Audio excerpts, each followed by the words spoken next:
pruebas de selección de personal. Después de que ya hemos reclutado a todos nuestros candidatos, ya sea de forma interna o externa, ya sigue lo que es seleccionar a nuestro personal. Es decir, determinar qué candidato, qué participante de nuestro concurso pasa o no pasa a nuestra siguiente etapa. Y para ello tenemos que aplicar como cualquier concurso, ¿no? Diferentes pruebas, diferentes etapas. En este caso, ¿qué pruebas y etapas deberíamos aplicar recomendablemente, no? Porque en sí no hay un proceso determinado o algo que diga es así, es asá, ¿no? Pero recomendablemente, ¿cuáles serán? La primera de ellas será siempre pasar una prueba psicológica. La prueba psicológica, ¿por qué es importante y por qué es necesaria?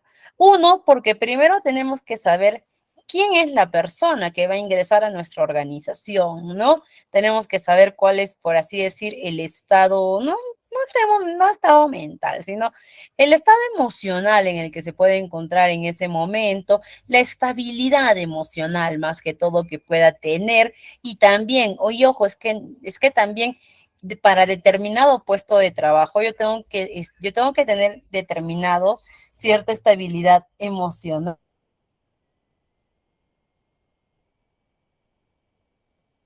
Por ejemplo, supongamos que tengo un puesto de trabajo para un conductor de carretera. A ver, un momentito, colegas, por favor, estoy teniendo problemas con el micrito, un momentito, por favor.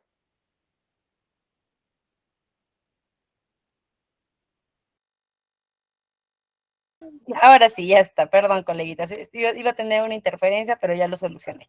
Ya está, les decía, supongamos que yo tengo un puesto para un chofer de bus interprovincial, ¿ok? Supongamos que sea así. Ahora, ¿qué pasa? Este chofer de bus interprovincial, por ejemplo, supongamos que yo le aplico la prueba psicológica y veo que es una persona que es impulsiva, que es una persona que es de repente hasta agresiva, una persona que no puede medir sus impulsos o algo así. ¿Será riesgoso que yo, para una persona que va a manejar en carretera, será riesgoso para una persona de carretera ponerlo a trabajar, perdón, poner a trabajar a una persona impulsiva que va a manejar un bus con pasajeros dentro por la carretera? ¿Será riesgoso o no será riesgoso? Claro, es muy peligroso, ¿no? Entonces, por eso es la importancia de la prueba psicológica por ese lado. La prueba psicológica tiene mucha importancia. Solamente por ese lado, ¿no? Ver también a qué persona estoy contratando, porque hay determinadas características, determinados tipos de personalidad que no se adaptan a diferentes tipos puestos de trabajo, ¿no? Si, por ejemplo, yo aplico una prueba psicológica y veo una persona que es de repente agresivo, que es a la defensiva, una persona que no tolera la crítica o no tolera de repente la crítica y el puesto de trabajo es atención al cliente, esa persona no me va a servir para atención al cliente, porque apenas el cliente le diga, señorita, está mal lo que usted me ha dado, se lo va a comer vivo al cliente, ¿no? Entonces, por eso primero es la prueba psicológica. Después también la prueba psicológica me va a ayudar a medir el tipo de habilidades y destrezas que tiene la persona. Porque, ojo, el candidato a mí me puede decir, yo soy una persona que soy muy empático, soy muy amable, soy muy carismático, soy muy sociable, ¿no? El candidato me puede decir que él es todo, pero la prueba psicológica me ayuda a determinar si en verdad lo es. Ok, el candidato me puede mentir a mí, pero a los test psicológicos muy difícilmente se les puede mentir. Hay que tener una habilidad para poder engañar muy alta para poder engañar a esos test psicológicos, ¿no? Es por eso que en esta parte específicamente sí se requiere que el psicólogo aplique estos test, porque él es el especialista para poder interpretar estos resultados de la manera más adecuada. Y estos test psicológicos también me van a ayudar, como les digo, a medir desde la personalidad, también a medir las habilidades y también a saber si esta persona se va a adaptar al ambiente de trabajo que yo ya tengo. ¿Por qué? Porque de repente yo quiero contratar a quiero contratar a una contadora, ¿ok? Y yo veo que mi ambiente de trabajo es muy positivo, es muy colaborativo, es muy bonito.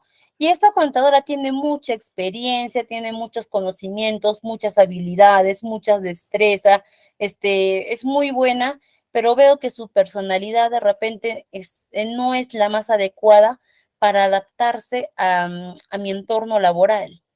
Entonces, ¿qué es lo más probable? Uno, o esta persona ingresa y cambia por completo mi entorno laboral, o dos, esta persona no se adapta a mi entorno laboral y termina yéndose.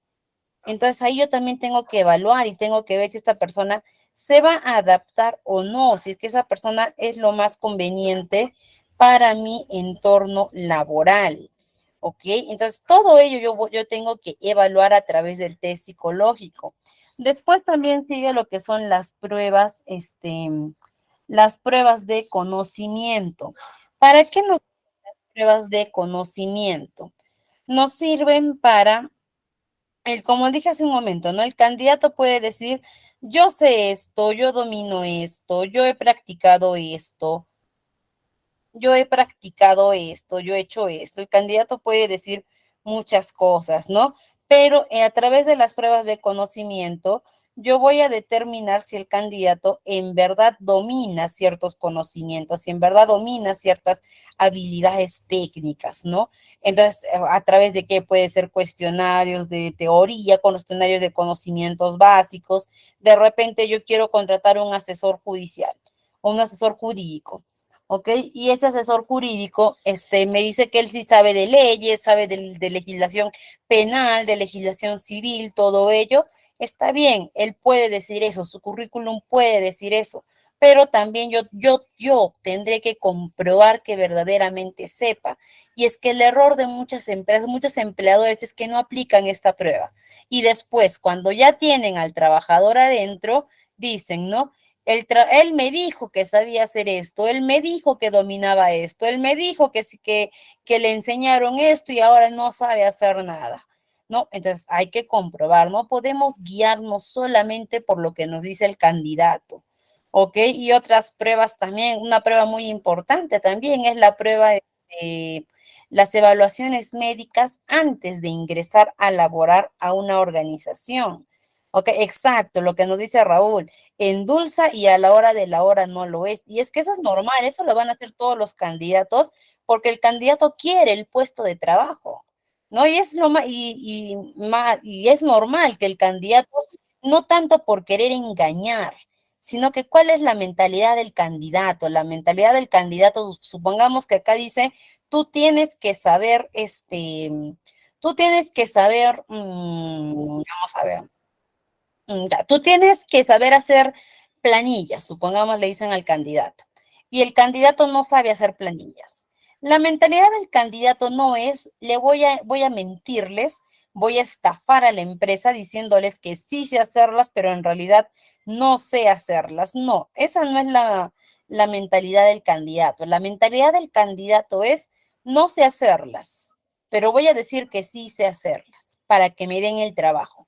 Y si me dan el trabajo, en ese rato yo me capacito y como sea, aprendo a hacerlo, ¿no? Esa es la mentalidad del candidato, pero no es tan fácil como suena, ¿ok? No es tan fácil capacitarse en conocimientos que uno no sabe, ¿ok? Entonces, por eso tenemos que cerciorarnos que la persona que vayamos a contratar verdaderamente sea la persona que necesitamos. Y estábamos hablando de las pruebas médicas. Ok, las pruebas médicas antes de, ¿en qué situaciones se tienen que aplicar? Buenas noches, Luis. ¿En qué situaciones se tienen que aplicar estas situaciones médicas? Cuando el trabajo, exacto, como lo dice Raúl, ¿no? En sí para las minas, claro, pero en sí cuando el trabajo o el puesto de trabajo que voy a contratar es de riesgo o el puesto de trabajo involucra riesgo. Por ejemplo, el puesto para las minas de por sí, ¿no? El sector minero, justo vamos a ver también hoy día que el sector minero es un sector que queda lejos de las ciudades, por lo que tienen que viajar. Por lo general son en condiciones extremas, climas extremos, entonces ya involucran un riesgo para los trabajadores, por lo que ellos para poder ingresar a laborar en estos sectores que involucran riesgo, tienen que tener un estado de salud óptimo. Entonces ahí tenemos que evaluar antes de que ingresen que su estado de salud verdaderamente sea óptimo para poder ingresar a laborar, ¿no? Y esto es determinante, ¿no? Por ejemplo, imagínense que yo tenga un trabajador, vamos a poner, vamos a utilizar un ejemplo, ¿ok? Tengo un trabajador tengo un puesto de trabajo para construcción de un edificio o un obrero, ¿ok? Un albañil ya, un albañil para que me construya un edificio de 14 pisos, ¿ok? Es un grupo de obreros para un edificio de 14 pisos, los que arman las torres de telecomunicación, exacto. Ahí está, Raúl, vamos a utilizar ese ejemplo ya, Raúl. Tenemos ese puesto de trabajo. Tenemos un puesto de trabajo para una persona que para el armado de esas torres de telecomunicaciones que llegan a medir 72 metros y tengo mis candidatos. Y uno de mis candidatos tiene experiencia, tiene estudios adecuados, tiene buenas referencias, pasó adecuadamente su test psicológico, pasó sus pruebas de conocimientos y cuando pasa la prueba médica, sale que tiene una lesión muy seria en la columna. ¿Ok? Sale una lesión seria en la columna y yo le niego el trabajo a esta persona, a este candidato, le niego el trabajo por esa lesión en la columna. ¿Eso será discriminación hacia el trabajador o no? ¿Qué opinan ustedes? ¿Será discriminación o no? No, no es discriminación, ¿no? ¿Por qué? Porque ni siquiera lo estoy haciendo porque no me sirve esa persona para el trabajo, ¿no? Ni siquiera uno diría, no, ya no me sirve, no, no me va a servir para el trabajo, no. Sino porque si yo a esa persona la pongo a trabajar, puedo hacer que esa lesión en la columna empeore, ¿ok? Y puedo empeorar su salud. ¿Ok? O sea, ni siquiera es por el beneficio de la empresa, sino es por el bienestar del trabajador. ¿Ok? Entonces, esto es lo que se cuida, exacto, más bien es el riesgo para él. Entonces, cuando estos trabajos de riesgo a un candidato se le niega el trabajo porque no aprobó su examen médico, no es cuestión de discriminación, como algunos candidatos denuncian o algo así, no es precisamente porque tenemos que cuidar su salud, ¿ok? Porque pueden ser riesgosos para ellos. Entonces, y sí, y es vital que aprueben este examen de salud, es vital que aprueben, incluso nuestros trabajadores normalmente después de que culmina la relación laboral, también se les debe hacer un examen de salud de salida del trabajo, ¿no? ¿Para qué? Para ver que su estado de salud no se haya denigrado, pero más que denigrar, no se haya degradado el estado de salud durante su permanencia laboral. ¿Ok? Todas esas son pruebas que van pasando los candidatos uno a uno, que algunos los va haciendo pasar a siguientes etapas y algunos los va descartando. Y también tenemos una prueba muy importante que son las entrevistas de trabajo. ¿Ok? Que para muchos puede llegar a ser determinante, cosa que no debería ser. La entrevista debería ser una prueba más que se sume a lo que es conocimientos, a lo que es experiencia, a todos ellos, ¿ok? Debería ser una prueba más, pero pero la entrevista, para muchas empresas son determinantes porque ya es el momento donde, hasta ese momento, hasta muchos conocen a sus candidatos solo por documentos, solo por papeles, pero en la entrevista ya los conocen así, como quien dice face to face, cara a cara. Y en esa entrevista, ya podemos conversar un poco más al trabajador. Hay diferentes tipos de entrevistas. Hay entrevistas estructuradas donde tenemos ya bien claras las preguntas que vamos a hacer. Entrevistas abiertas que dejamos que fluya, ¿no? Que no tenemos nada preparado, que improvisamos, que agarramos, le damos la bienvenida al trabajador y a lo que salga, ¿no? Que fluya la entrevista, ¿no? Entrevistas por estrés en las que tratamos de estresar al trabajador para ver cómo reacciona ante el estrés, ¿no? A veces llega un candidato y lo estamos entrevistando de una manera tranquila, ¿no? Al menos en recursos humanos, al menos algunas entrevistas para estrés, ¿no? Que he aplicado, por ejemplo, estoy buscando, supongamos, un asistente de recursos humanos, ¿no? Y le digo, y dime, ¿tú tienes conocimientos en legislación del sector público? como todo candidato, no, sí, sí tengo legislación en el sector público. Y a veces les digo, o sea, si yo te pongo ahorita un examen del sector público, ¿tú me lo podrás responder? Yo no le voy a poner el examen, no le voy a tomar una lección oral, ¿ok? Pero quiero ver cómo el candidato reacciona ante esa posible situación de estrés. Quiero ver cómo maneja las situaciones de estrés.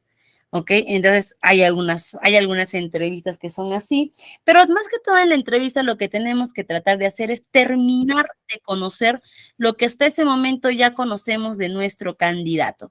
Hasta ese momento ya conocemos la experiencia de nuestro candidato, ya conocemos sus referencias, porque también hay que darnos el tiempo de que si estamos llamando a un candidato para entrevistarlo, es porque ya ha pasado varios filtros. Entonces, he tenido que darme el trabajo de llamar a referencias del candidato, de investigarlo, como quien dice, no estoquear a este candidato. Incluso también utilizamos las redes sociales, ¿no? Para ver comportamientos del candidato, ¿no? Entonces, lo que tenemos que hacer en la entrevista es terminar de conocer aspectos que de repente no nos han quedado claro. Muy bien, también lo que nos dice Bianca, lenguaje verbal y no verbal también ayuda mucho a ver eso del candidato, cómo se comporta, ¿no? Hay algunos trabajadores, recuerdo que tenía el puesto de seguridad, era para un condominio y tenía el puesto de personas que iban a hacer el puesto de portería y seguridad, donde necesitaba personas que tuvieran precisamente eso, seguridad en sí mismos, porque ellos iban a brindar esa seguridad. No necesitaba personas que tuvieran tic nerviosos o personas que de repente no estuviesen más que todo, o sea, que fueran nerviosas o que no pudieran tener un adecuado desenvolvimiento. ¿Y qué técnica apliqué para medir eso? Llegaron los candidatos y agarraba y les daba un lapicero. Y les decía, por favor, escríbanme su nombrecito. Cualquier dato les hacía llenar. En un hojita, en un cuadernito, en una fichita, un dato pequeño. Cualquier dato les hacía llenar. Ya el lapicero y listo, ellos llenaban y hacía que toda la entrevista conservaran el lapicero en la mano. ¿Para qué? Para ver qué hacía el candidato con el lapicero. Algunos candidatos decían, ya, tranquilos con el lapicero en la mano. Otros veía que movían y movían el lapicero, se chancaban el lapicero con la otra mano, le daban vueltas al lapicero. Creo que algunos un poco más se querían meter el lapicero a la boca. No, eso ya me daban la indicación del nerviosismo, ¿no? Y yo no necesitaba personas nerviosas, necesitaba personas con seguridad. ¿No? Por ahí me preguntan, ¿es en serio? Me imagino que por las redes sociales, sí, es muy en serio. Muchos reclutadores hemos visto las redes sociales de nuestros candidatos antes de llamarlos a entrevistas. Y de hecho, hay muchas personas que han sido descartadas por publicaciones, comentarios que hemos visto, tipo de lenguaje que han tenido en sus redes sociales de muchos procesos. ¿Ok? Por eso también hay que tener mucho cuidado con lo que publicamos en nuestras redes sociales. Es un consejo que les puedo dar. Muchos reclutadores revisan, buscan nuestras redes sociales y si es que queremos mantener toda esa información de manera privada, hay muchas opciones en nuestras redes para tener esa información de manera privada. ¿Ok? Les comento, em, en un proceso de selección del año pasado se estaba buscando, creo, no fue mi caso, fue de una colega que me lo comentó, que estaba buscando un médico ocupacional para una mina. Estaba buscando un médico ocupacional precisamente para una mina y tenía varios candidatos y tenía dos buenos candidatos en realidad, ¿no? Era era un varón y una dama. Los dos eran buenos candidatos y al menos los que son de Perú, no sé si recuerden que el año pasado, entre diciembre, enero, febrero, hubo, al menos en Perú, en el sur del Perú, hubo bastantes problemas por la vacancia de un presidente. Hubo bastantes huelgas, manifestaciones, hubo paralizaciones, ¿no? Paralizaciones, todo eso, ¿no? Y la vacancia. Más que las inundaciones eran las paralizaciones, en especial de la ciudad de Puno hacia todo el sur del Perú, salieron, ¿no? Iban las paralizaciones y recuerdo que este médico, que era un buen candidato para esa minera, recuerdo que entraron, que no sé, creo que era su Facebook, entraron a su Facebook y encontraron que este médico compartía esas publicaciones y compartía insultando a los manifestantes. Y puede ser que no estuviese de acuerdo con con las manifestaciones, perfecto. Podía él libremente, porque es su derecho y nadie se lo puede quitar, él libremente podía poner en sus redes sociales su desacuerdo con las manifestaciones, todo ello, pero él utilizó insultos discriminatorios, palabras obscenas, deseando muerte, deseando sangre, todo ello, y era un personal médico. O sea, la minera iba a contratar un personal que se supone que tenía que cuidar la salud de sus trabajadores y estaban viendo que en redes sociales se expresaba de esa forma, que inmediatamente lo descartó para el puesto de trabajo, dejándole prácticamente libre el puesto a la otra persona. ¿Ok? Así que efectivamente muchos reclutadores, sobre todo cuando son los candidatos finalistas y no hay mucha diferencia de un candidato al otro, necesitamos encontrar la diferencia entre uno y el otro. Y ahí es donde encontramos, por lo general, entramos y buscamos toda la información posible de los candidatos. ¿Ok? Buscamos desde redes sociales, referencias, búsquedas en Google, buscamos todas las referencias que se pueda de los candidatos, ¿no? En ese caso que les comento de este médico, él ejerció su derecho él tenía su derecho tenía su derecho de expresar libremente su desacuerdo, por supuesto que sí, que no hubiese tenido nada de malo. Si es que él hubiese publicado de repente alguna publicación y decir, no, no estoy de acuerdo, no me parece, mi opinión es esta, total libertad. Pero de ahí a incitar a violencia, comentarios discriminatorios, pedir muerte a los manifestantes y todo ello, eso ya no es libertad de expresión, eso ya es incitación al odio, que ya no es un derecho de la persona, ¿no? Entonces eso lo descartó del puesto automáticamente, ¿no? Entonces, hay que tener cuidado con eso. Entonces, lo que busca la entrevista más que todo es terminar de conocer a nuestro candidato. ¿Ok? Las entrevistas no necesariamente tienen que ser muy largas, ni tampoco, dependiendo también qué tanto nos falte conocer del candidato, es que estableceremos la cantidad de preguntas, pero lo que sí es que tenemos que tener verdadero interés en el candidato. Y lo más importante en la entrevista, si bien es cierto, nosotros como reclutadores vamos a guiar la entrevista, el que más tiene que hablar es el candidato. ¿Ok? Dejar que sea el candidato el que más se exprese, el que más se explaye, el que más pueda demostrar todo lo que es. El candidato tiene que soltar lo mejor de sí en ese momento. Es como que ha corrido toda una maratón y le falta el último kilómetro.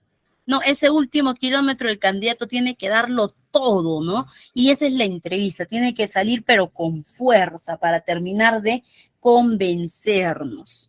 Y es exacto, el último tramo, ¿no? Y en la entrevista ya nosotros determinamos quién es nuestro candidato ganador.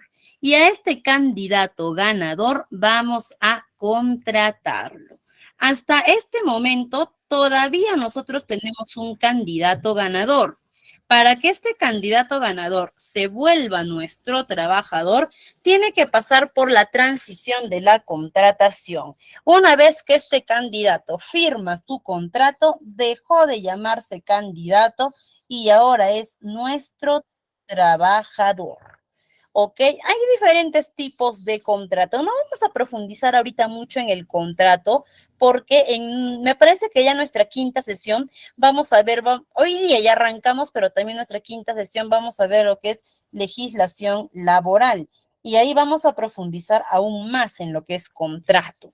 ¿Ok? Pero ¿qué es el contrato? El contrato es la formalización es la formalización de la relación laboral entre el empleador y el trabajador. Es esa transición por la que el candidato final se convierte en un trabajador de la empresa, ¿no? Y nos podemos preguntar, ¿quiénes pueden firmar un contrato de trabajo? Todos los ciudadanos mayores de 18 años de edad puede firmar un contrato de trabajo. Todas las personas menores de 18 años de edad, es decir, los menores de edad, que estén legalmente emancipados, también pueden firmar un contrato de trabajo. Un menor mayor de 16 años y menor de 18 años puede firmar un contrato de trabajo siempre y cuando cuente con el permiso de su tutor o sus tutores legales. En este caso pueden ser sus padres, ¿no?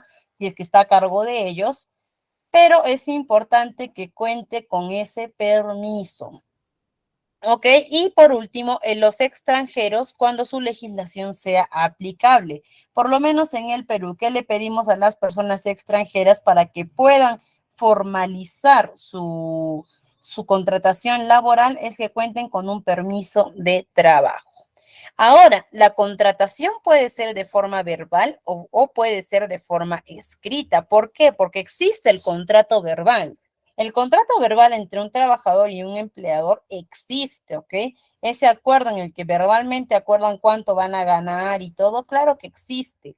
Pero esta contratación verbal carece de validez legal. ¿Qué quiere decir? Que ante una autoridad legal, Ministerio de Trabajo, SUNAFIL, Poder Judicial, si es que yo tengo un contrato de trabajo verbal, no va a tener valor, ¿no? Supongamos que yo y mi jefe conversamos y verbalmente acordamos que él me va a pagar 1.600 soles. Yo no voy a poder ir de repente al Ministerio de Trabajo a denunciar y ya, yo quedamos en que mi empleador me va a pagar 1.600 soles. Y después de eso, mi empleador agarra, me paga al inicio bien y después me paga 1.000 soles. Y yo le digo a mi empleador, no, usted quedó en que me iba a pagar 1.600 soles. Y mi empleador me dice, ¿cuándo yo te he dicho? ¿Dónde te he dicho? Y yo voy y lo denuncio al Ministerio de Trabajo y le digo, mi empleador, cuando me contrató, me dijo que me iba a pagar 1.600 soles y me está pagando 1.000 soles. ¿Qué es lo que me va a pedir la autoridad legal? Me va a decir, tu contrato de trabajo donde diga que te iba a pagar 1.600 soles, no, no lo tengo. Entonces, pero ¿y dónde está, y dónde está, o cómo te dijo que te iba a pagar 1.600 soles? Fue un contrato verbal, entonces no tiene validez legal. Acá es donde yo les pregunto. Supongamos que yo estoy acá con mi empleador y estamos quedando mis términos del contrato y me dice, vamos a tener un contrato verbal. Ya, perfecto. Y yo agarro en ese rato y saco mi celular. Saco mi celular y empiezo ni siquiera solo a grabar, sino a filmarnos a ambos en ese momento cuando estamos acordando, ¿no? Nos grabo en ese momento, tanto a mi empleador y a mí, donde diga, donde diga que me va a pagar 1.600 soles y tengo la filmación. A pesar que tenga la filmación, mejor dicho, ya teniendo la filmación de ese contrato verbal, teniendo grabado ese contrato verbal, ¿ya tendrá validez legal mi contrato o no? ¿Qué creen ustedes? Si filmo o grabo el momento de mi contrato verbal, ¿habrá validez legal o no? A ver, ¿qué creen ustedes, colegas?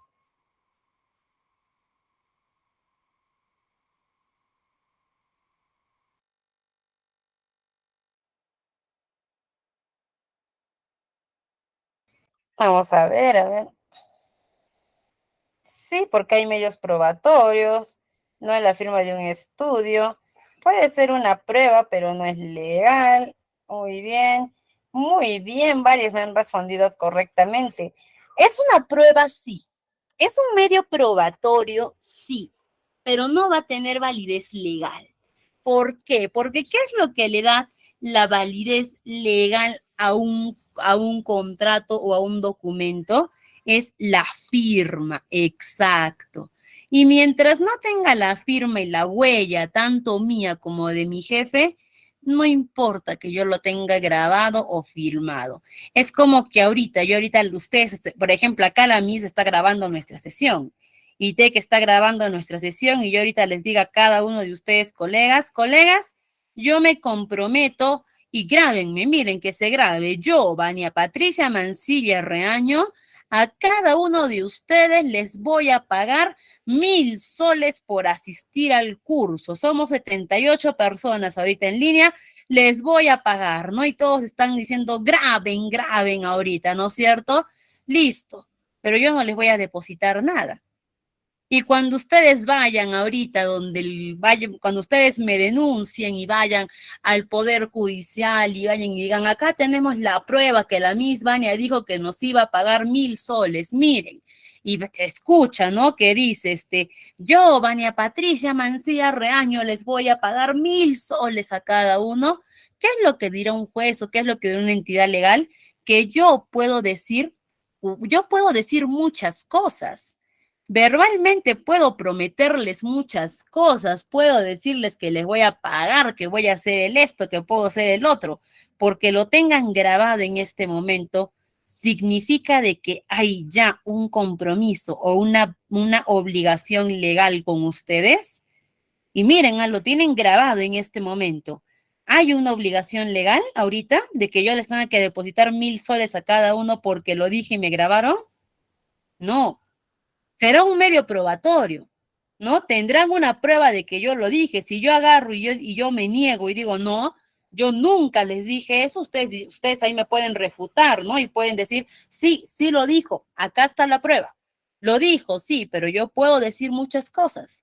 Pero mientras no haya una validez legal, no puedo hacerlo. Entonces, ese es el problema del contrato verbal, ¿no? Que existe, claro que existe, ¿no? Claro que el contrato verbal tiene validez, ¿no? Tiene su valor, pero no tiene una validez legal, ¿ok? No tiene una validez legal, ¿por qué? Porque no tiene una firma, a diferencia del contrato escrito, que sí tiene una firma. Sí tiene una firma por ambas partes, donde ambas partes aceptan los términos y condiciones de ese contrato de trabajo y ambas partes tienen que respetarlo. ¿Por qué? Porque aceptaron. Y si una de las partes incumple en ese contrato, la otra parte puede, como quien dice, puede reclamar, puede, denunciar. ¿Por qué? Porque hubo un acuerdo, hubo una firma, hubo una aceptación y una de las partes no está cumpliendo con ese acuerdo. Entonces, ahí sí se puede hacer. No se cumple más para los trabajos, exacto, como dice Miguel, ¿no? El contrato verbal por lo general, más se da para los trabajos informales, pero también se da para los puestos de confianza.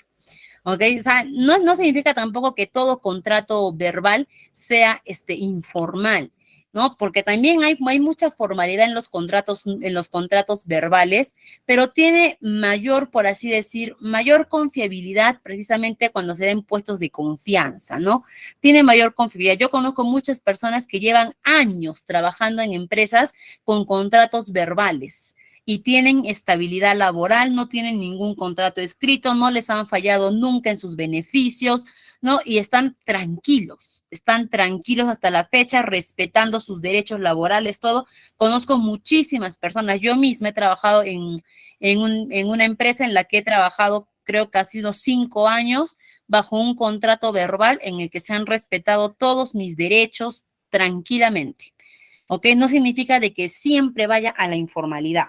No tiene su validez también, sí, pero como quien dice, también influye mucho el factor confiabilidad y también el factor suerte por ahí. También influye el factor suerte, ¿no?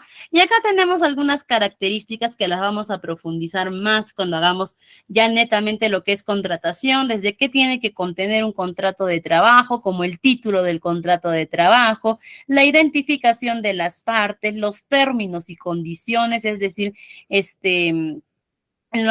los términos y condiciones que tiene el contrato, las funciones que va a desarrollar, los detalles de la compensación, cuánto te van a pagar, cuánto vas a pagar a tus trabajadores, cómo les vas a pagar, en efectivo, en cheque, en depósito, cuándo, con fecha, todo eso, y términos de contrato específico, ¿no?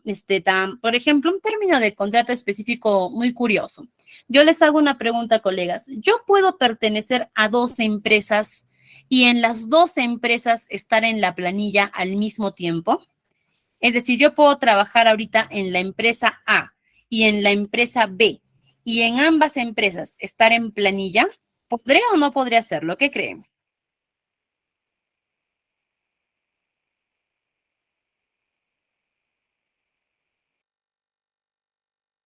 Por ahí sí, sí, sí, no, sí, sí puedo, ¿no? Y muy bien lo que me dice Noemí. Siempre y cuando no sea el mismo dueño, no tanto por el dueño, siempre y cuando no, exacto, siempre y cuando siempre y cuando cumpla con dos términos. Uno, exacto, que no se crucen mis horarios de trabajo. Ok, yo no puedo tener un trabajo de 1 a 5 de la tarde y otro trabajo de 11 a 5 de la tarde, no. Mis horarios de trabajo no tienen que mezclarse, no tires, no tienen que mezclarse, ¿ok? Tienen que ser diferentes horarios. Y dos, que en uno de mis trabajos, mejor dicho, que en mi trabajo no tenga dentro de los términos de contrato específico, no tenga la exclusividad laboral. Si yo pertenezco a dos empresas, eso se llama bigamia laboral. ¿Ok? Y la bigamia laboral es esa, que yo puedo pertenecer a dos empresas en planilla, no hay ningún problema. Pero si una empresa me contrata y esa empresa me dice, ¿ok? Que quiere exclusividad de contrato, es decir, que trabaje únicamente para ellos, yo ya no puedo trabajar en otra empresa. Si dentro de mi contrato de trabajo me piden exclusividad laboral, significa que ya no puedo trabajar para ninguna otra empresa. Así tenga el horario libre, así tenga toda mi tarde libre. ¿Por qué algunas empresas colocan esta cláusula de exclusividad laboral? La colocan porque no quieren que el esfuerzo mental y físico del trabajador se vea distraído, se vea perturbado, sino que quieren que todo el enfoque del trabajador vaya únicamente para su empresa. En el sector público no se puede. No se puede trabajar en el sector público para dos entidades del sector público, a excepción que sea docencia. ¿Ok? Por ejemplo, yo no puedo trabajar en la RENIEC y en salud. No puedo trabajar. ¿Por qué? Porque son dos entidades del sector público. Pero, por ejemplo, yo puedo trabajar tranquilamente en la RENIEC y en las noches dictar clases en una universidad. No, ni siquiera dictar clases. Yo puedo trabajar en la RENIEC y en la noche trabajar en otro lado. Y estar en del sector privado. ¿Ok? Y puedo hacerlo tranquilamente, porque el sector público no te exige exclusividad laboral para otras empresas del sector privado. Pero para el sector público, por ejemplo, si es que yo dicto clases en una universidad, supongamos, ¿ya? Yo dicto clases en una universidad pública, ¿ya? Vamos a poner en la San Marcos. Dicto clases, soy médico. Soy docente en la San Marcos, por ejemplo, y también al mismo tiempo trabajo en salud. ¿Puedo hacerlo? Puedo hacerlo.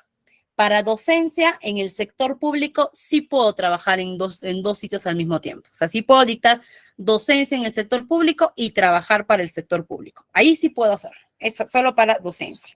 ¿Ok? Entonces, pero público y privado, ¿puedo mezclar para bigamia laboral? Puedo mezclar, no hay ningún problema, puedo mezclar.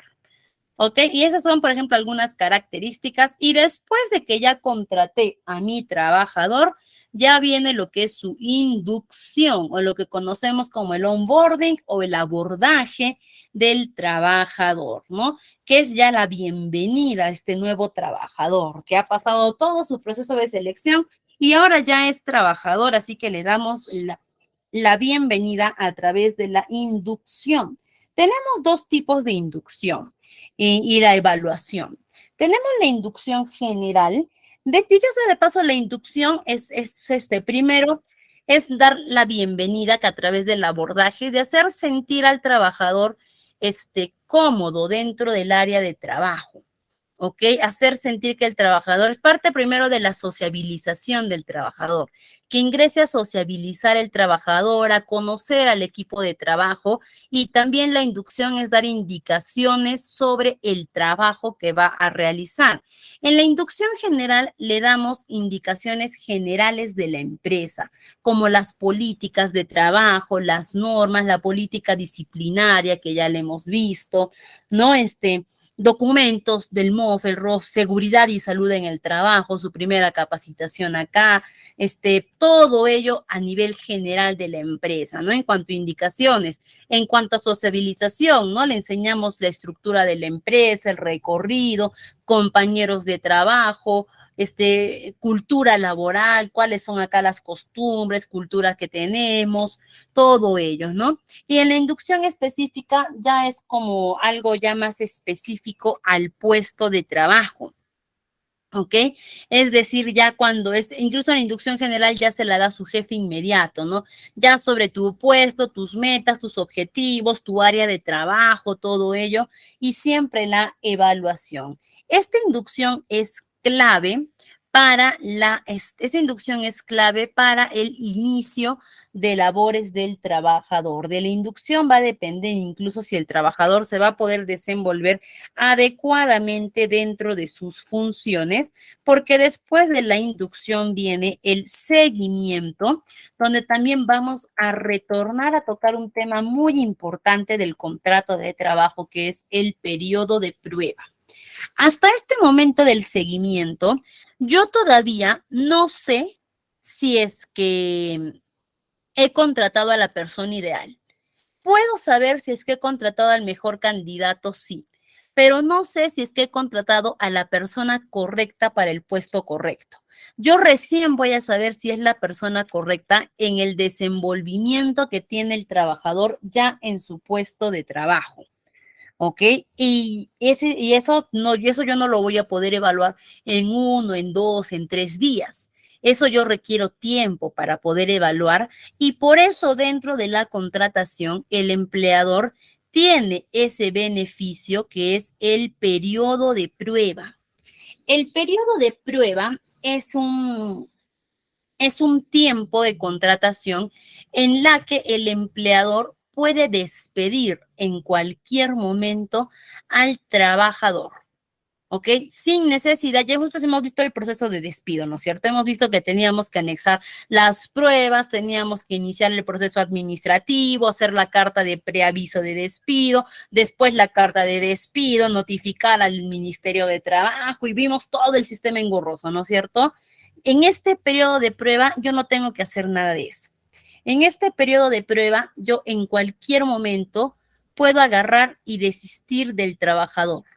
En cualquier momento le puedo decir al trabajador, gracias, pero no, ya no continúas. Por acá no dice el periodo de prueba generalmente no es remunerable. No, Miguel, eso es parte de la informalidad.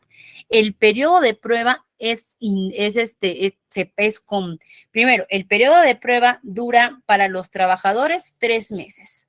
Si es máximo 3 meses, ¿ah? Si es que yo como empleador quiero que sea menos tiempo, puede ser menos tiempo, pero máximo 3 meses. Puedo ampliarlo hasta 6 meses si es para un trabajador de confianza y hasta 1 año si es para un trabajador directivo. Pero para un trabajador normal, hasta 3 meses. Puede ser 2 meses, puede ser 2 meses, puede ser menos de los 3 meses, pero máximo 3 meses. Ahora, estos 3 meses el trabajador ya tiene todos sus beneficios. El trabajador desde el primer día de su periodo de prueba está en planilla, recibe su sueldo el tiempo que está trabajando, es decir, el trabajador tiene todos sus beneficios, ¿ok? Está en la planilla todo, ¿ok? Se le tiene que remunerar todo. Pero en cualquier momento durante estos 3 meses, de repente el trabajador lleva trabajando 1 mes y hoy día, sin previo aviso, yo le digo al trabajador, ¿sabes qué? Gracias por ese tiempo, toma, este es el monto que te corresponde por todos los días que has laborado, pero ya no requerimos tus servicios en la empresa. ¿Ok? ¿Puedo hacer eso dentro de los 3 meses? Puedo hacerlo. Porque imagínense que simplemente yo contrato a una persona y el tiempo de prueba es todo el tiempo que estará el trabajador en la empresa, es todo el tiempo. Claro, como le digo, son hasta 3 meses y es todo el tiempo que el trabajador esté laborando durante esos 3 meses. ¿Ok? Es una evaluación constante, ese es el seguimiento. El seguimiento es la evaluación constante que le vamos a hacer a ese trabajador durante por lo menos los primeros 3 meses. ¿Ok? Durante los primeros 3 meses para ver si es la persona correcta, porque imagínense que contratemos a una persona y que esa persona no se desempeñe en el puesto, no sepa lo necesario para estar en el puesto, que no tenga un adecuado desenvolvimiento. ¿Qué haríamos con ese trabajador? ¿No? ¿Qué haríamos si ya lo tenemos contratado? ¿no? Entonces, eso también es un beneficio que tiene la empresa, ¿no? Entonces, vamos a ver por acá algunas preguntas. Tiene que desistir muchas veces. Vamos a ver. El tiempo en los trabajos formales. En los trabajos formales es así, 3 meses de periodo de prueba, pero desde el primer día el trabajador tiene que estar en planilla. Exacto. Yo les hablo desde lo que dice la normativa, como debe ser. Ya sabemos que la realidad está llena de informalidad y muchas veces difiere de lo que dice la normativa, pero lo que dice nuestra legislación es que el trabajador desde el primer día que entra en la planilla desde el primer día en que firma el contrato de trabajo y empieza a trabajar, ya tiene que estar en la planilla. ¿Ok? Durante ese tiempo está en su periodo de prueba, sí, pero ya está en la planilla. Cuando se retira de la empresa, se incluye en el certificado de trabajo la fecha que entró, es decir, incluye los 3 meses, claro que incluye los 3 meses, no porque el trabajador también, supongamos que yo tengo a mi trabajador laborando 2 semanas conmigo, ¿ok? 2 semanas conmigo y decidí desistir de ese trabajador, le tengo que entregar su certificado de trabajo por esas 2 semanas que ha laborado conmigo. ¿Ok? Si al trabajador le ayuda o no le ayuda, ya eso depende de él, pero yo le tengo que entregar. Y esos 3 meses entran en nuestro tiempo de trabajo, ¿no? En algunas empresas aplican planillas desde el primer día laboral, de todas en realidad deberían aplicar, ¿no? Y si me contratan por 12 meses de frente, esos 12 meses es mi periodo de prueba, ya está, Gabriela, muy interesante su pregunta. Hay empresas que sí contratan, hay empresas que te hacen primero la contratación de los 3 meses de prueba y cuando superas esa contratación ya te renuevan tu contrato por el periodo que ellos requieren. Hay empresas que lo hacen así, sí. Hay otras empresas que de frente te hacen como a Gabriela, por ejemplo, la contratación de los 12 meses, pero hay que revisar las cláusulas. Si dentro del contrato de trabajo una de las cláusulas dice que los primeros 3 meses son de prueba, quiere decir, Gabriela, que de esos 12 meses de su contrato de trabajo, sus primeros 3 meses han sido de prueba. Es decir, que en esos primeros 3 meses, en cualquier momento la empresa podía desistir de sus servicios. Por aquí, por aquí, por aquí. Acá en Venezuela el periodo de prueba es de un mes, según, bueno, qué bueno que sea de un mes, ¿no? Pero acá en Perú puede ser de un mes acá, pero lo máximo es de 3 meses. Y si no está en planilla y al mes se le indica que no continúa, igual le tengo que dar certificado de trabajo. Si no está en planilla, no, porque en realidad nunca fue trabajador, si es que no está en planilla. ¿Ok? No se le tendría que dar certificado de trabajo. Pero lo ideal sería que sí se le dé. Pero si es que no está en planilla, no, porque en realidad nunca fue un trabajador.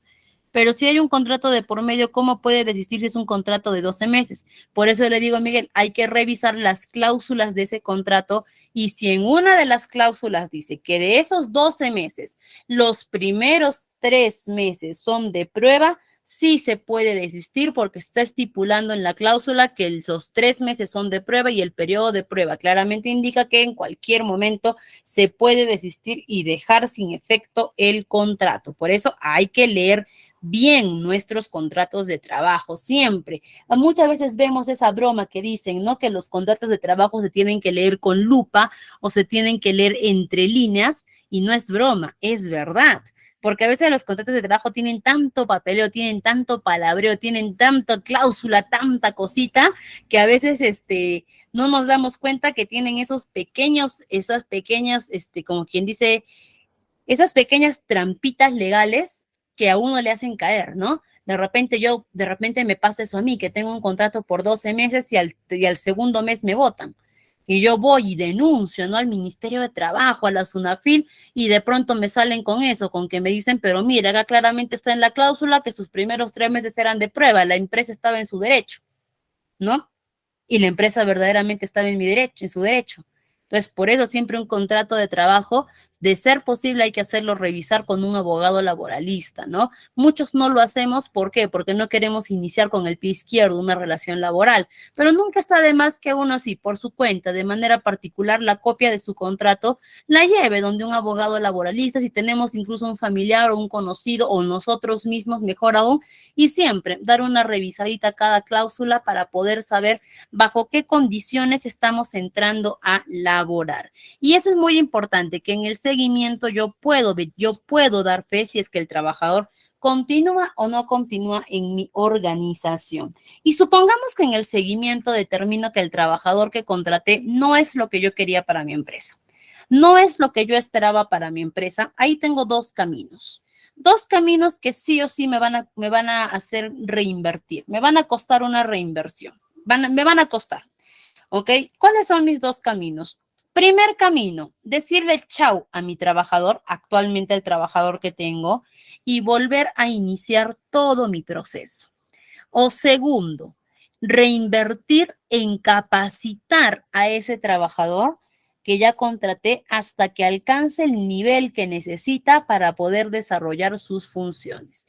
Dependiendo de la situación, yo tomaré la decisión, pero de que voy a tener que reinvertir, voy a tener que reinvertir. Y lo más importante, darnos cuenta de algo. Si es que yo no contraté a la persona ideal, no es culpa del trabajador, es mi culpa. ¿Ok? No culpemos al trabajador o al candidato que ganó, me dijo que sabía, él me dijo que él me mintió, no. Es culpa del reclutador porque en algo hemos fallado. No hemos elaborado bien nuestro perfil, no teníamos los candidatos adecuados, no hicimos las pruebas necesarias, no era un contrato adecuado, no le dimos una buena inducción, algo hemos fallado, pero si es que no llegamos a contratar a la persona ideal, no es culpa del candidato, es culpa del reclutador y por lo tanto nosotros tenemos que solucionar a través de la reinversión de volver a iniciar el proceso o invertir en capacitación hasta que el trabajador logre tener el potencial que necesitamos para el desarrollo de sus funciones. Por eso es importante hacer estos procesos tranquilos, como quien dice, despacio, ¿no? No acelerarnos, no apurarnos. Muchas veces nos apuran por hacer estos contratos, nos apuran por contratar al trabajador, todo ello, ¿ok? Pero hay que hacerlo tranquilos porque podemos cometer un error que nos puede costar la contratación del trabajador. Por acá, a ver, permítanme, creo que por acá por ahí nos dicen, no, ya va a depender, por ahí nos dicen, mejor es reinvertir. Ahí va a depender mucho, ¿no? De la situación en la que estemos. A veces, hay personas, depende mucho también del candidato y la persona que tenemos, ¿no? A veces ya las empresas optan por la opción más económica. A veces es más económico capacitar al trabajador, a veces es más económico volver a hacer el proceso. Ya las empresas optan por ese proceso, ¿no? Pero ¿por qué a uno le harían firmar un contrato de 6 a 12 meses si habrá un tiempo de prueba de menos tiempo? ¿No sería mejor contratos con tiempo laboral directamente proporcional de tiempo al periodo de prueba? Es que no todas las empresas contratan, no todas las empresas cuando seleccionamos un candidato, por lo general las empresas que tienen mayor formalidad, no contratamos al trabajador con la idea de votarlo en estos 3 meses, sino que contratamos al trabajador con la confianza de quedarnos ya con el trabajador, con la seguridad de que hemos contratado un buen candidato. Pero por cuestión de respaldo para la empresa, es que en las cláusulas estipulamos el periodo de prueba, más que todo por un respaldo. ¿Ok? ¿Por qué? Porque por lo general si hemos hecho un buen proceso de reclutamiento y selección, que cuando se hace un buen reclutamiento uno lo sabe, uno lo nota. Y cuando tenemos un buen candidato, no es necesario, es que también no es solo, por ejemplo, en los procesos de contratación, no es solamente un candidato que tenemos, son varios candidatos, ¿no? Y hacer renovaciones de contratos también tienen un costo, ¿ok? También es un proceso. Entonces, a veces es mejor de frente hacer el contrato por el periodo necesario, un año, por ejemplo, porque es para lo que yo quiero el trabajador, para un año. Es lo que va a durar de repente el proyecto que tengo. Pero, de todas formas, por una cuestión de respaldarme a mí como empresa, estipulo en una cláusula el periodo de prueba. A diferencia de otras empresas que ya son un poquito más informales o entre comillas vivas, podríamos decir, que sí buscan pisar el palito al trabajador, ¿no? Y sí les ponen 3 meses de prueba, 3 meses de prueba, 3 meses y le van así, le van poniendo el periodo de prueba para no generar el vínculo fuerte laboral y no generar alguna responsabilidad laboral con el trabajador, ¿no? Entonces depende mucho de eso. Personalmente, cuando he hecho contrataciones, nunca me ha gustado hacer primero, hacer los 3 meses de periodo de prueba y después renovar al tiempo real. Nunca, no, nunca he sido partidaria de hacer eso. Siempre he preferido hacer el contrato por el tiempo real que requiero el trabajo, pero sí poner en la cláusula, estipular el periodo de prueba y hablarle claramente al candidato y decirle los primeros 3 meses son de prueba, explicarle todo eso, porque al final muy rara vez se opta por deshacerse del trabajador. La verdad es que tampoco, la verdad es que entre recapacitar a un trabajador o capacitar a un trabajador e iniciar un proceso de selección desde cero es mucho más económico capacitar al trabajador. Muy rara vez en las empresas formales se opta por desistir del trabajador, ¿no? Entonces nos quedamos con el trabajador, pero por cuestión de respaldo de la empresa es que colocamos esa cláusula. Y justo vamos a hablar de eso ahora, justo vamos a tocar justo esos temas que estamos hablando de lo que es la legislación laboral. ¿Qué es la legislación laboral si hablamos de concepto? La legislación laboral, y es que nosotros ya desde que hemos mencionado estos temas, ya estamos hablando de legislación laboral, son las leyes que regulan, es el conjunto de leyes que regulan las relaciones laborales entre el trabajador y el empleador. ¿Ok? Esa es la legislación laboral. Inmediatamente hay que relacionarlo, ¿no? Legislación, leyes, laboral, perdón, laboral, trabajo. ¿Ok? Entonces es eso. Es el conjunto de leyes que regulan las relaciones entre las relaciones laborales entre el empleador y el trabajador. ¿Ok? Nosotros tenemos dos tipos de derecho laboral. Tenemos el derecho laboral individual y el derecho laboral colectivo. Cuando hablamos de derecho laboral individual, nos referimos al trabajador como individuo, como persona. Es decir, cuando hablamos de una sola persona, del trabajador como sus derechos, su licencia, sus jornales, todo ello, ¿no? Y cuando hablamos del trabajo, y cuando hablamos del derecho colectivo, hablamos ya de los trabajadores en conjunto. ¿No? Cuando hablamos de los derechos en conjunto de los trabajadores, todo ello, y ahí nos podemos referir un poquito a lo que son los sindicatos de trabajo, que es lo que vamos a hablar ahora. Permítanme un momentito, por favor.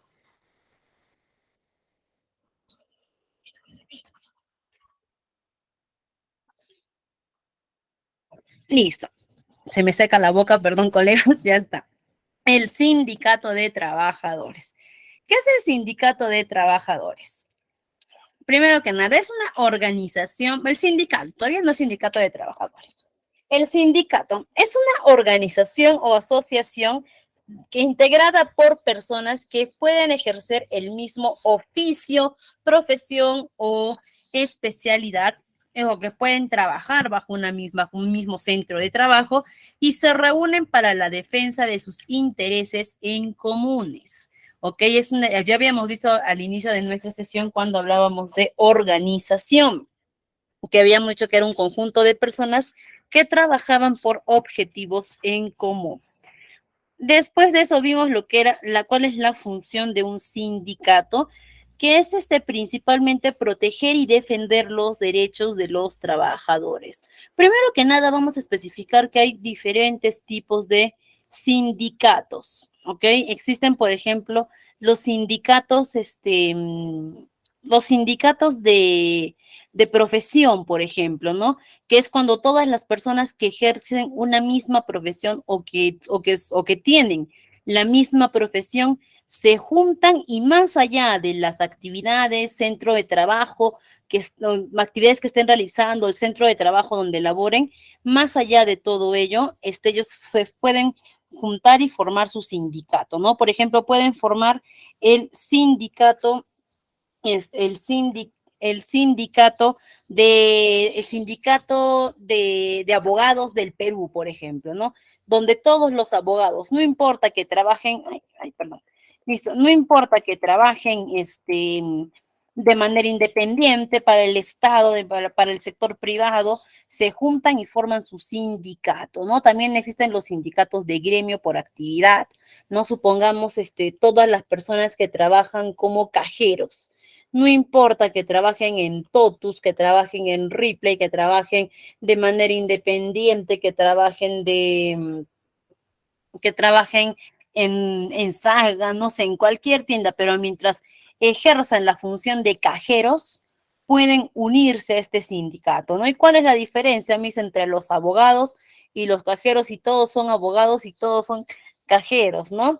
¿Cuál sería la diferencia? La diferencia sería de que todos los cajeros ejercen esa función de cajeros, más no, pero yo puedo ser abogado y puedo trabajar como cajero, yo puedo ser administrador, puedo trabajar como cajero, yo puedo tener secundaria completa, puedo trabajar como cajero, no importa mi profesión, sino la actividad que realizo. En cambio, en el sindicato de profesión, yo tengo que tener la profesión más allá de la actividad que realizo, y también por ahí tenemos el sindicato de trabajadores, o el sindicato de trabajo, que es cuando los trabajadores de una misma empresa se reúnen y forman su sindicato, es decir, personas que laboran dentro de la misma organización, ¿no? ¿Y para qué? Para defender sus derechos y para representarse dentro del ámbito laboral en el caso que haya conflictos, controversias, reclamos, todo ello, ¿no? ¿Y cuáles son los requisitos para constituir un sindicato? Al menos en el Perú, ¿no? ¿Cómo se constituye un sindicato de trabajo dentro de una empresa? Primero que nada, una empresa no puede, un sindicato no puede tener menos de 20 integrantes.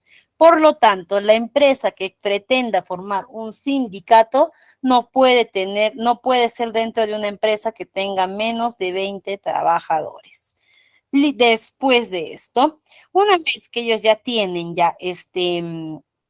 sus 20 trabajadores, por así decir, ya que se van a sindicalizar, ellos agarran y convocan a una asamblea general donde elaboran un estatuto que va a ser básicamente el reglamento del sindicato, donde van a establecer sus normas, todo ello, eligen una junta directiva, la junta directiva puede estar, dependiendo del tamaño del sindicato, van a elegir función, van a elegir roles como presidente, secretario, tesorero, vocal, todo ello.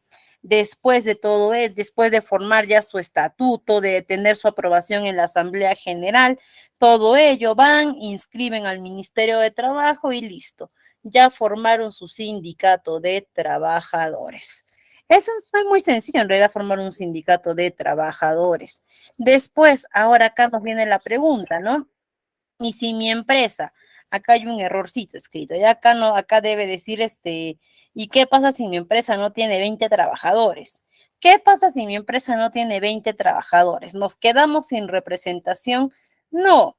Si mi empresa tiene menos de 20 trabajadores, podemos elegir a 2 delegados de trabajo que nos van a representar, que los van a representar ante su empleador y ante el Ministerio de Trabajo con las mismas prerrogativas que lo haría un sindicato de trabajo. Es decir, van a tener 2 delegados de trabajo que los van a representar. Lógicamente no van a ser como un sindicato, pero por lo menos vamos a tener representación a través de ellos, ¿no? Porque el sindicato, primero que nada, el sindicato es una organización interna dentro del trabajo, pero es totalmente independizada, ¿no? Económicamente, por lo menos, el sindicato sobrevive solo. La empresa o la organización no tiene ninguna obligación económica con el sindicato. Es por eso que el sindicato a sus trabajadores afiliados les solicita una cuota sindical.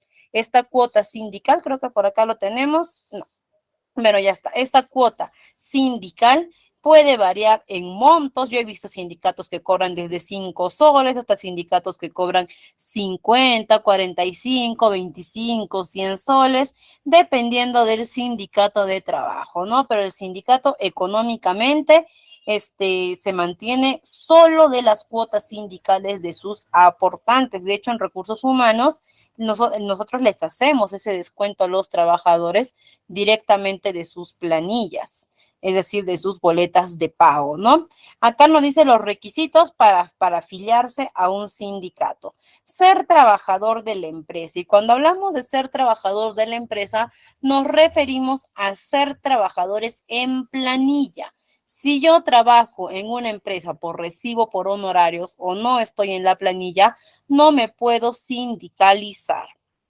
Segundo, no formar parte del personal de dirección o desempeñar cargos de confianza del empleador. ¿Por qué no?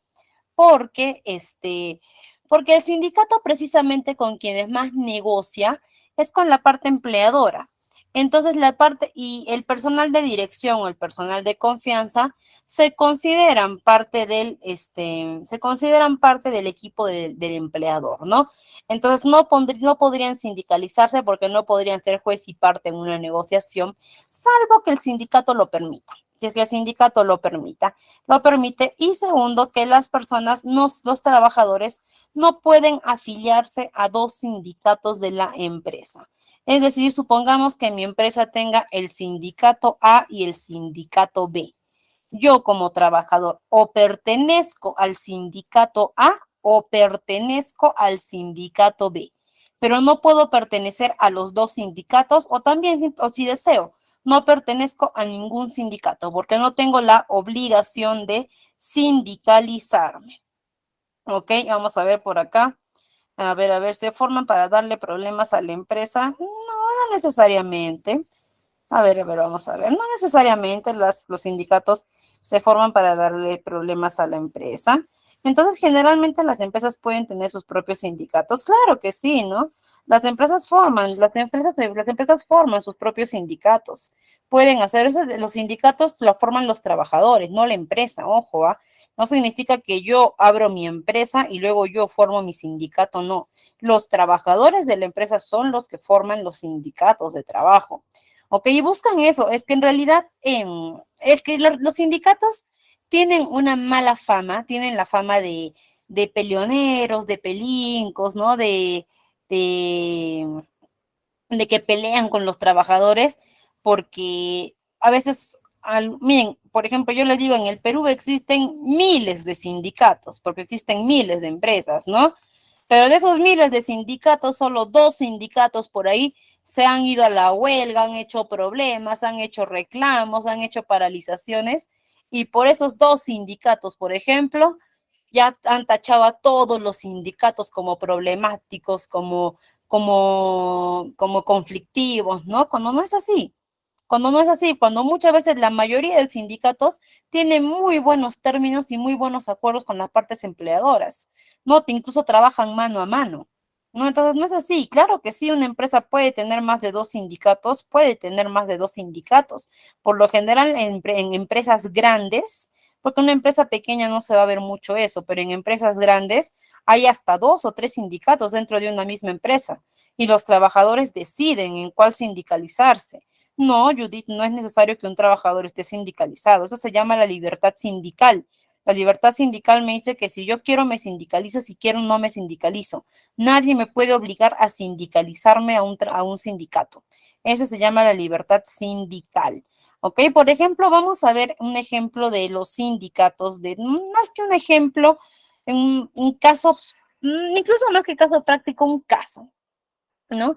Muchos recordarán muchos recordarán este accidente que hubo, justo creo que ya va a ser un año, de este accidente que hubo entre este avión y este camioncito de bomberos en un aeropuerto de Perú, en el aeropuerto Jorge Chávez, ¿no? En el que lamentablemente dejó como pérdida a 3 bomberos. Ustedes dirán, ¿qué tiene que ver este accidente con el sindicato, no? Bueno, miren, les comento. El día que hubo este accidente, habían los dos pilotos de la aeronave, ¿no? Los dos capitanes. Y acá nos dice, después de la colisión entre el camión de bomberos y el avión de la empresa LATAM, la de PRINCRI, que es la policía de investigación de investigación criminal, ¿no? Del Callao, procedió con la detención inmediata de dos pilotos comerciales de la aeronave. Es decir, a los dos pilotos los detuvieron de manera inmediata. En otras palabras, los arrestaron, ¿no? ¿Por qué? No se sabe por qué, pero simplemente se los llevaron detenidos, ¿no? Ante ello, los primeros en alzar la voz de protesta ante este hecho de que se estaban llevando arrestados a los dos pilotos no fue la empresa LATAM, no fue la empresa del aeropuerto, no. Los primeros que alzaron la voz de reclamo fueron el sindicato acá está, el sindicato de pilotos de LATAM del Perú, que dicho sea de paso, uno de los sindicatos más grandes que tenemos en el Perú es el sindicato de trabajadores de LATAM del Perú. Es uno de los sindicatos más grandes que tenemos, en este caso es el sindicato de pilotos de LATAM del Perú, que emitieron un comunicado considerando que esta acción iba en contra primero de la seguridad y, ay, acá se borró, ¿no? De la seguridad, algo, no recuerdo cómo era bien, pero era como que de la seguridad positiva que ellos manejaban y que también que esto era un arresto prematuro, porque los pilotos, primero que nada, porque no había ninguna investigación hasta este momento.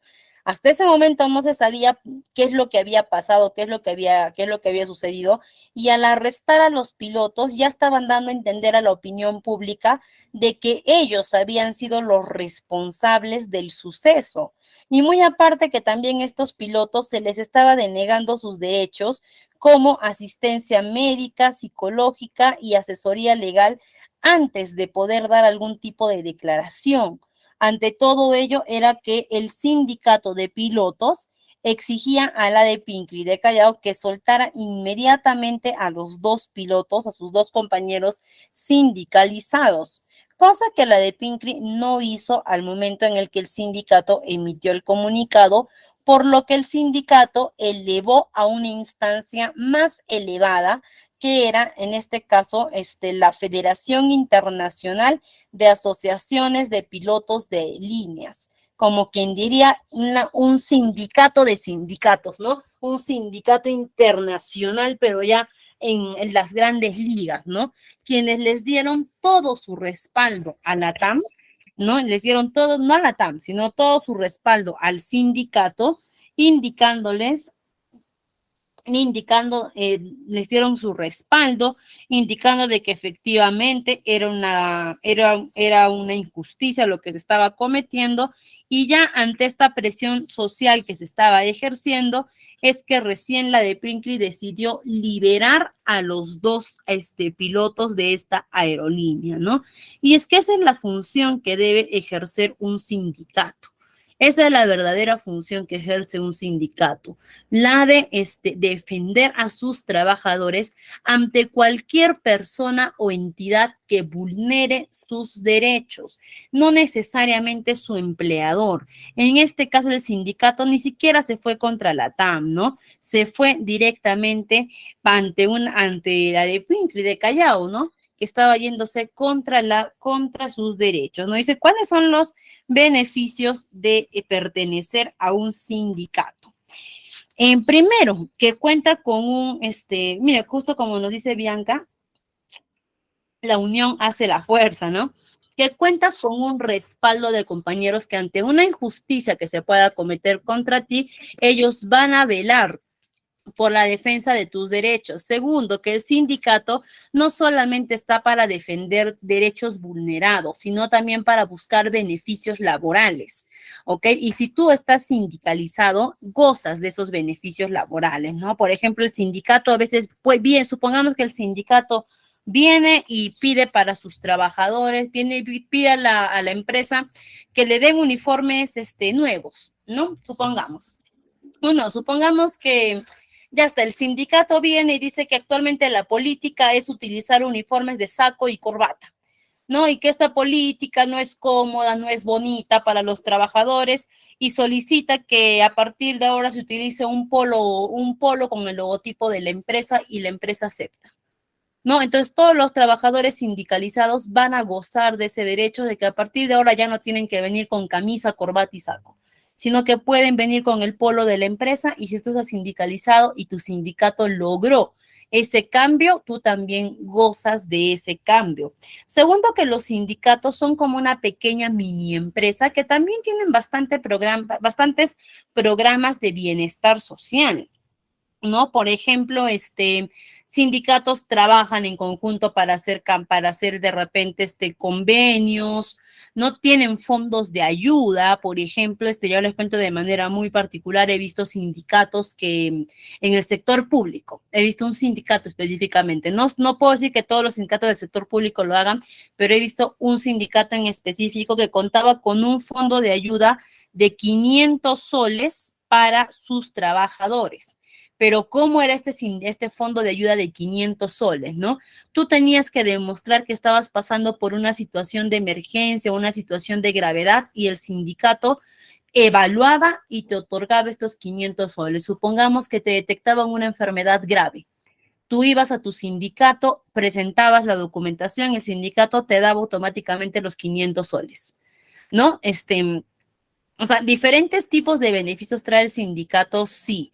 ¿El sindicato es diferente a un partido? Por supuesto que sí, Miguel. El sindicato nada tiene que ver con los partidos políticos, y justo a eso iba, que lamentablemente los sindicatos, sobre todo si hablamos del sector público. En el sector privado no se ve mucho eso, pero en el sector público lamentablemente los sindicatos han llevado sus fines hacia medios políticos, ¿no?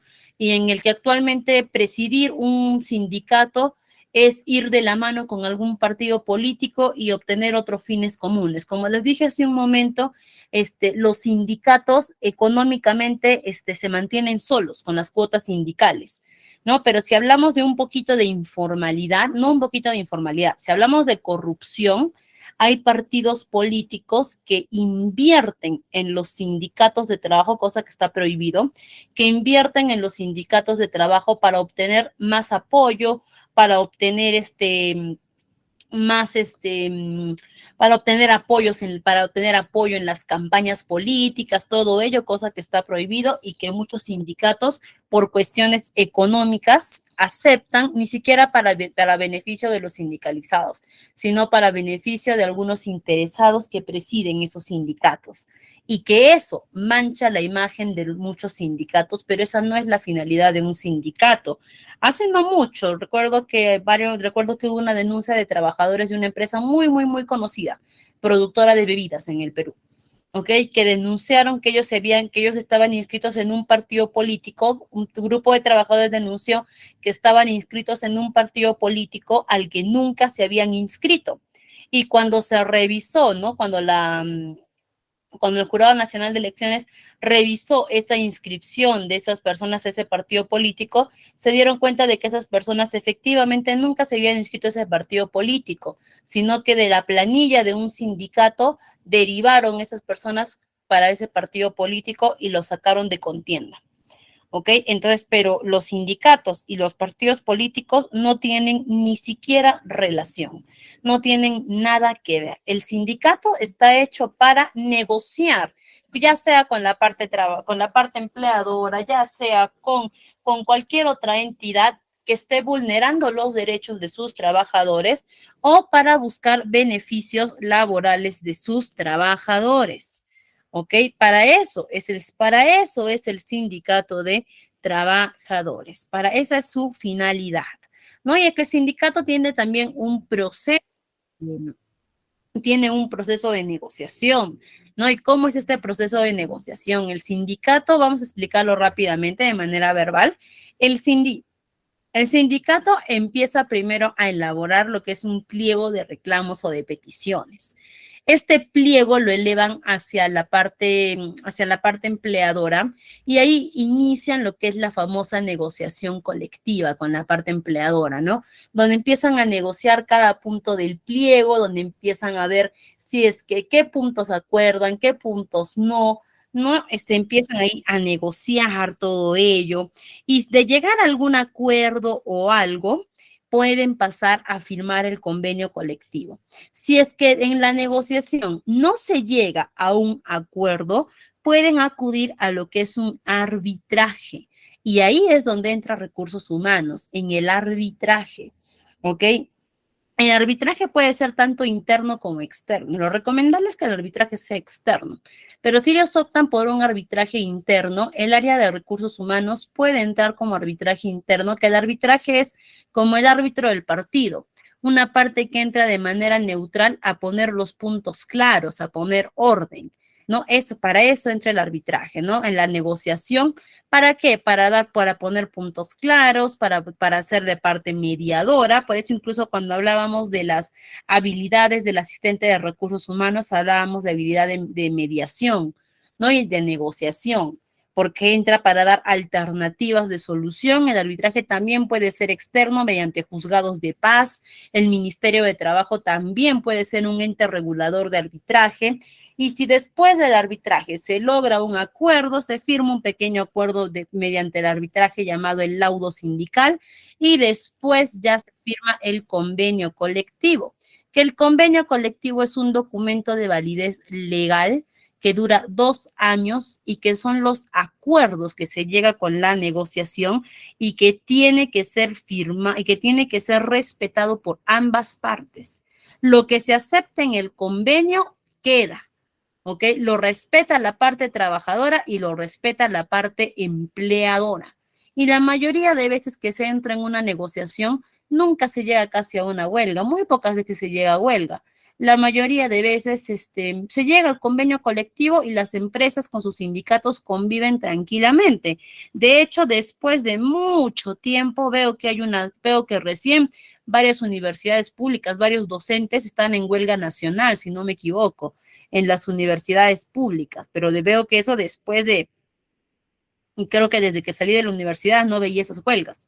De Universidad Nacional veo que otra vez. ¿Por qué? Porque no habrán llegado a un acuerdo, pero como les digo, eso se da muy rara vez, ¿no? Por lo general, siempre se llega a un acuerdo. El acta de reunión de los acuerdos, ¿no? Claro, el acta de reunión de los acuerdos es una vez que ya se llega al acuerdo final, ahí se firma el convenio colectivo donde todos firman y ese convenio tiene validez legal y ambos tienen que respetarlo, ¿no? El convenio tiene peso. ¿Ok? El convenio tiene peso y es de importancia, ¿no? Y colegas, nos vamos a quedar hasta aquí el día de hoy. Ya hemos entrado a hablar lo que es legislación laboral y en adelante, hasta finalizar el curso, ya vamos a seguir hablando netamente de legislación laboral. En nuestra siguiente sesión vamos a ver un poquito de lo que son regímenes laborales, como el régimen general, el régimen de la micro pequeña empresa, el régimen civil y minero, y también ya vamos a empezar a ver lo que es jornada laboral, cálculo de gratificaciones, CTS, y ya para finalizar en nuestra última sesión, que es el día viernes, sí vamos a ver ahí lo que es evaluación de personal. Ahí, Miguel, en nuestra última sesión nos toca ver lo que es evaluación de personal, que ese es nuestro último tema. Así que tenemos bastantes sesiones, bastantes temas en nuestra siguiente sesión. Muy bien, precisamente, Miguel, los dejo con nuestra coordinadora para que nos indique